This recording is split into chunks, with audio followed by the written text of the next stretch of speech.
The football team hosts Troy on Saturday at 2:30 p.m. at Camp Randall in a game televised by BTN. Head coach Paul Chryst is here. We'll have some opening comments and take questions. Well, certainly it was good to get the win and being back home. And I thought there were some areas where we did get better. I thought we were better. And I know each week you're playing a different team and all that, but I thought we were much more sound and thought we handled some adjustments defensively. Liked seeing that. We were able to get takeaways, and I thought our special teams, we had the fumble, and I thought Alex did a nice job in the punt return group and changing the field position. And yet there's, I think, offensively, we kind of took us a little bit to get it going, but I thought we made some progress in the run game. But like we're going to tell the team here we meet at 1:30 that the biggest improvement will be from week 2 to week 3. Everyone knows that. So jump in.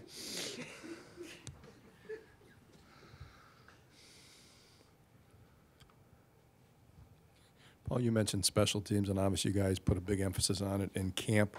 Where do you feel it overall? What have you seen from those units through the first 2 weeks that you like? I've appreciated the work and the energy the guys are putting into it, and I think that it's got a good mix of personnel. You've got some starters on our punt team, probably our best players, and I think that's important. I think it's important for our team to have them on it.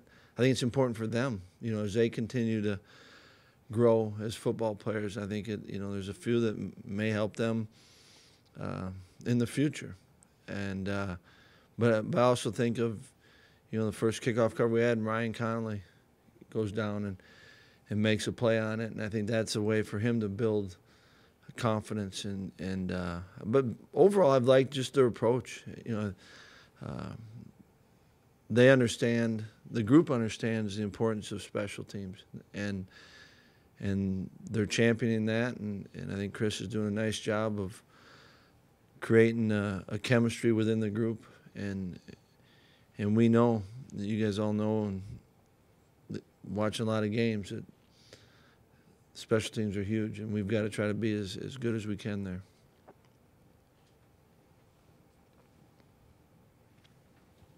Jesse. Paul, you said before that Dave Aranda was one of the first people you talked to when you took the job. Over these months, what has stood out to you most about what his presence has meant to the team in year 3?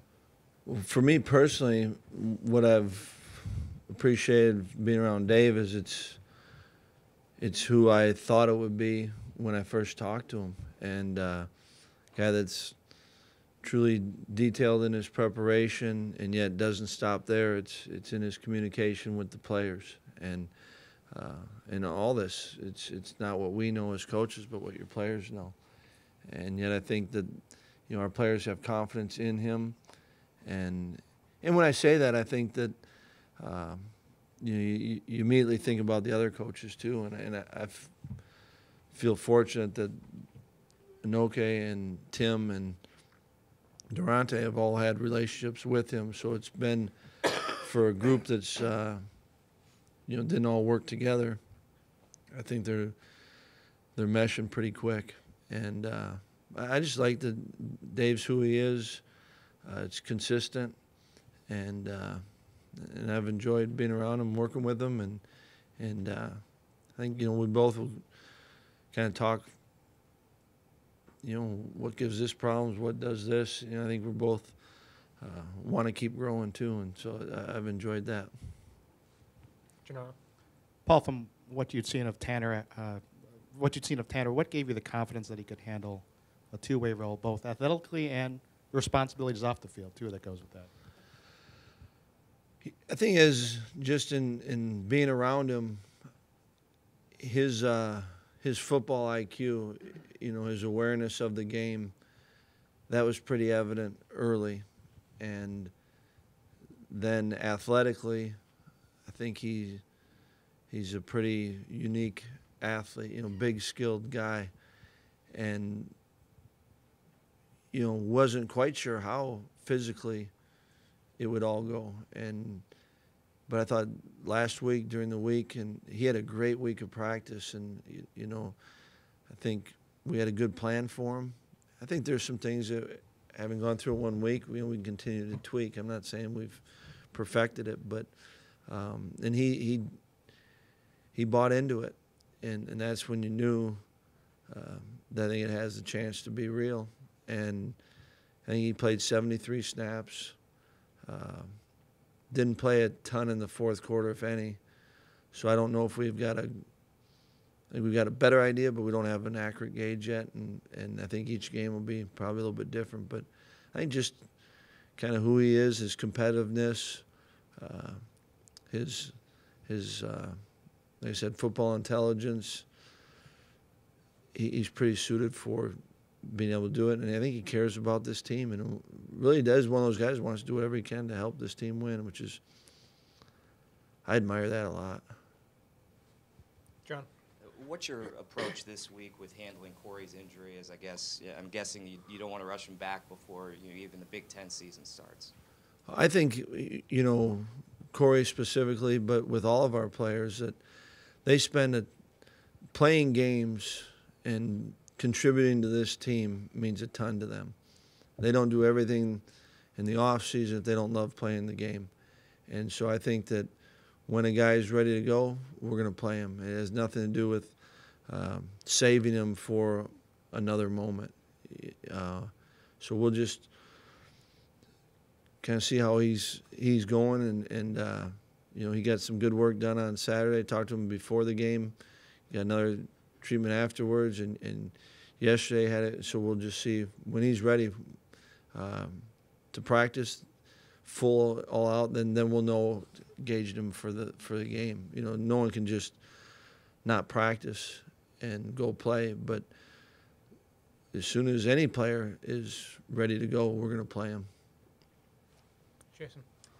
Coach, what have you seen from the development of some of the receivers, guys like Rob and Jazz? They didn't really have a big role on this team last year, and are really they have a lot bigger role this year.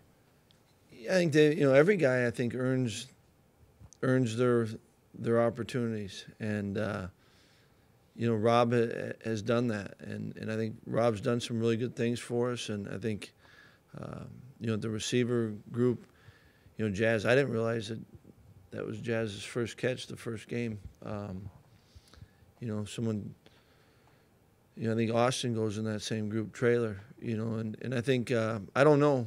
I mean, I've watched film from last year, but I know that we need that group, and I think the group works. And, Austin's a perfect example. There's a guy that, when we first came, and Rudy had recruited him, and I'd been around that and known him and was with him for 1 year.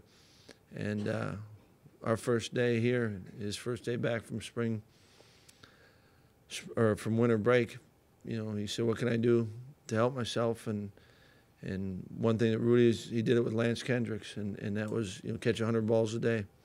And every day Austin did that. They'd come in there on a Saturday and a Sunday, and he's catching it. And I think I remember having a conversation with Rob, and I was excited for Rob about his coach going to be Ted Gilmore, and he was excited about it. I think they put in the work, and I think the same can be said with Jazz. I thought Jazz worked in the spring, and over time that work lends itself to confidence. And if you have confidence, I think you're a better player. And I think Ted coaches that way. He holds their feet to the fire, but he also does it in a positive way and keeps them growing. And I like what that group is starting to do, but we're not where we need to be, where they want to be, and I like that too.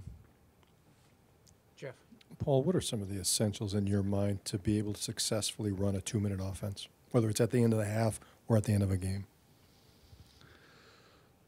Move the ball in as short a time as possible and score.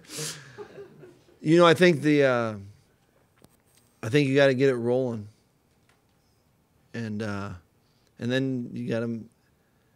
It really is what I just said. I mean, you got to move the ball, and I think you got to have composure. You know, I thought Joel did a really nice job. It was an interesting one, the first one we had this past week, because we were backed up, and at the end of a half is so different than end of a game, and you don't want to give the ball back with time. So there's kind of a, going into coach speak, there's a 2-minute mode and there's a 4-minute mode.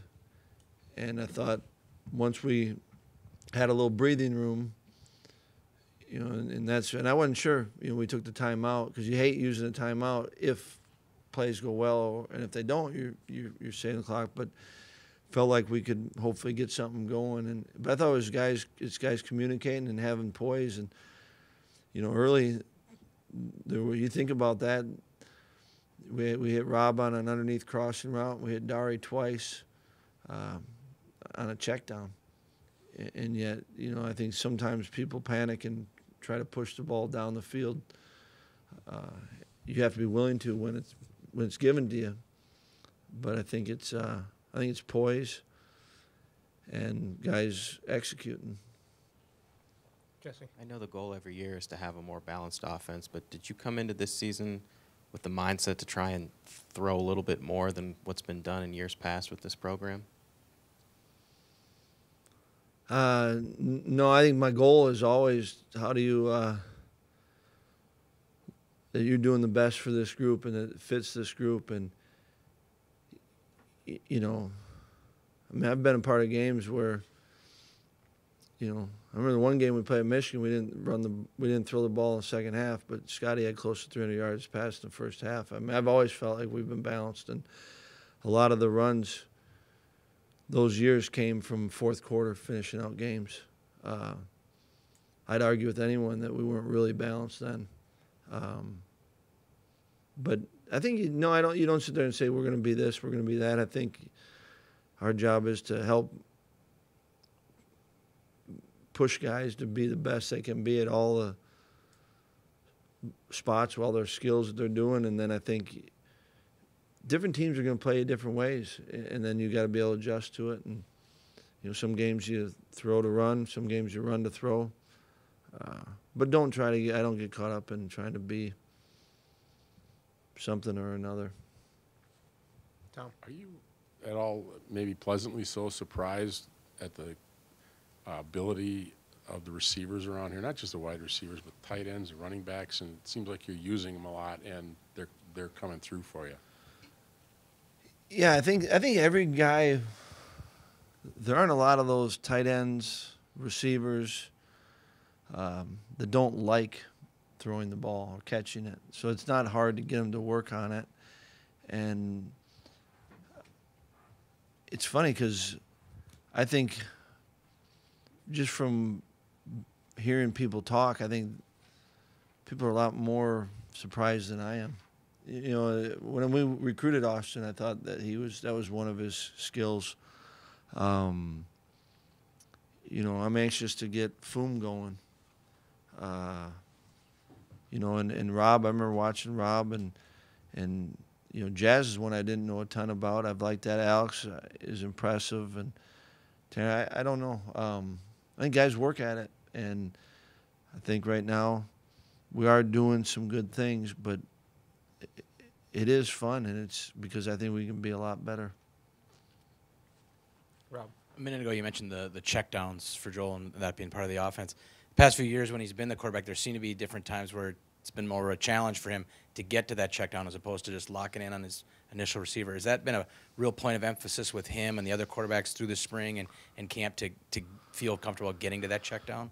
I think there's two things. It's also the backs getting out, and that was one when John Settle and I were watching tape. Is, you know, a lot of times he wasn't out last year, and so it's hard to use him if he's not there, if you can't bank on him being there. And we're not great at it yet, but we're getting there. You know, I think we're making progress. But I think that was in the past. Just from me, I didn't ask Joel this, and it didn't matter. But I couldn't tell you if the guy was going to be out or not, and so it'd be hard to bank on that.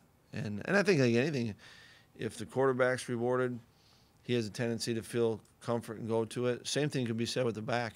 If he gets rewarded, he'll make sure he gets out. And certainly there's a lot of situations where they got to protect first, and doesn't do anybody any good if the quarterback's on his back.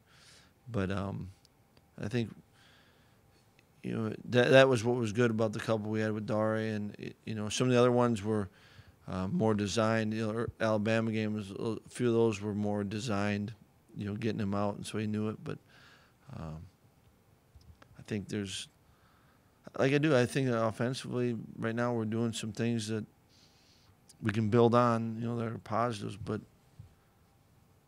I do think there's a ton we got to get better at. And in the end, I like it because our players see it, and they want to do that, and they want to get better, and that's when coaching's fun.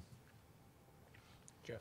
Paul, I think you were asked this after the game, and you said you'd have to look at the tape about the different combinations. Joe. You know what that line means? Yes, it does. Joe looked at some different combinations on the right side. Does that continue this week, and what did you see when you looked at how the line played? It's I think Mike had like 38 snaps, which were his first snaps, and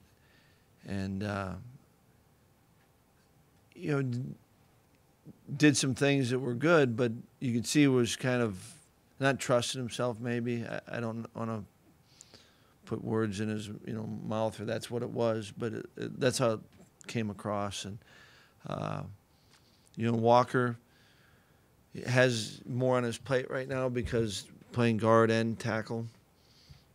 And yet I think there's a guy that's, I don't feel mentally that's a lot on his plate. I think he feels like can handle it all, but it is different. Your sets are different. Even if you're working a double team, you're the inside guy and now you're the outside guy. And so I think we still got a lot of work to do.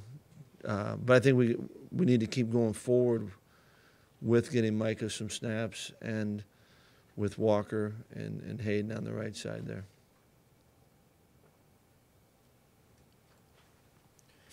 Anything else? How would you characterize this Troy offense that you'll be facing Saturday?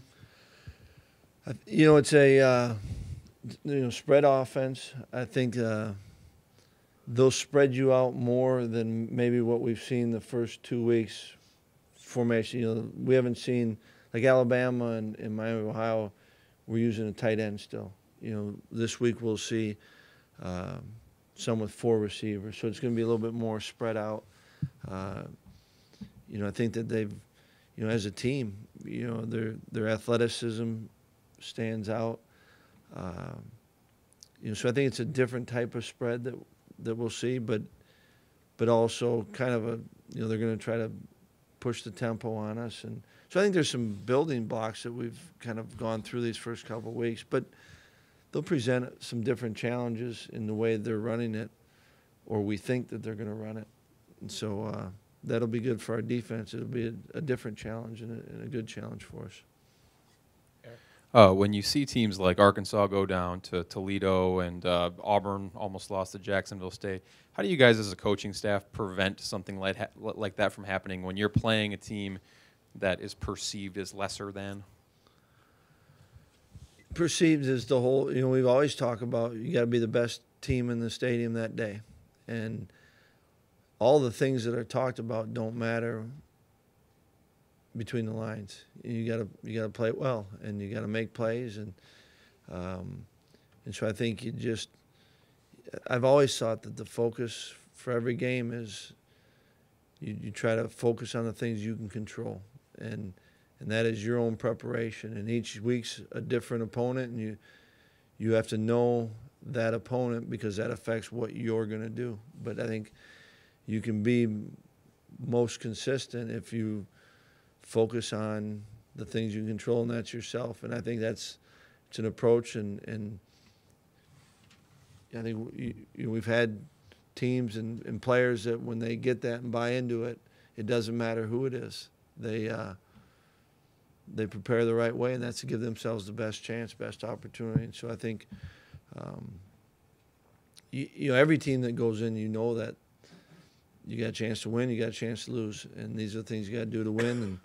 And if you don't do those, you got a greater chance to lose. I don't think there's any parallels between. I think every game is a unique opportunity, and guys need to understand it. We got to help them understand that. Anything else? All right. Thanks, Coach.